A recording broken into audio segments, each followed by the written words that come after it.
Une dernière respiration avant d'exposer ses formes. Elles sont 8 femmes à avoir mis en valeur leur rondeur à l'occasion du premier concours Miss Curvy.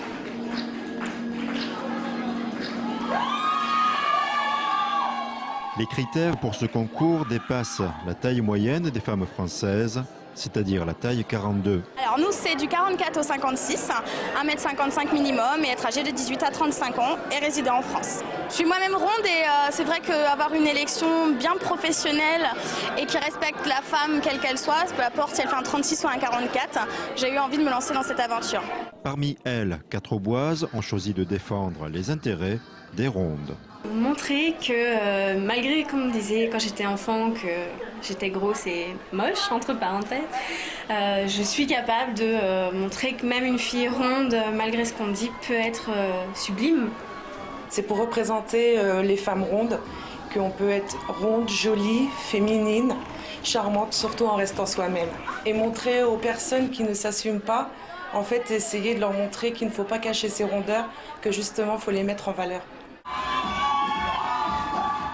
Né aux États-Unis, ce phénomène date de 15 ans.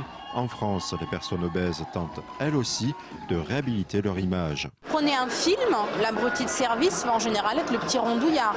Parce que rondeur n'est pas synonyme de sensualité, de désir, de tout un tas de choses. On a vraiment l'impression aujourd'hui que vous avez plusieurs genres dans la société. Les messieurs, les madames et le gros. Et il faut que ça cesse. Dans le jury, des Miss, des rondes, des créatrices de vêtements, toutes connaissent la difficulté pour les grosses de trouver un vêtement féminin en grande taille. C'est très dur. Il y a très peu de choix. C'est souvent pas des vêtements très modernes, très jeunes. Souvent c'est cher. Alors qu'on a plus de kilos, mais on n'a pas plus d'argent pour autant. C'est pour ça qu'il faut vraiment montrer la femme ronde. C'est un bond en avant, un grand bond en avant pour la société. Et étant moi-même ronde, je trouve ça super qu'enfin, on existe. On nous montre et on arrête de nous cacher. La Troyenne Vanessa a remporté ce concours de Miss. Elle a fait chavirer les cœurs du jury. Elle représentera la région Champagne-Ardenne durant l'élection nationale le 7 janvier prochain.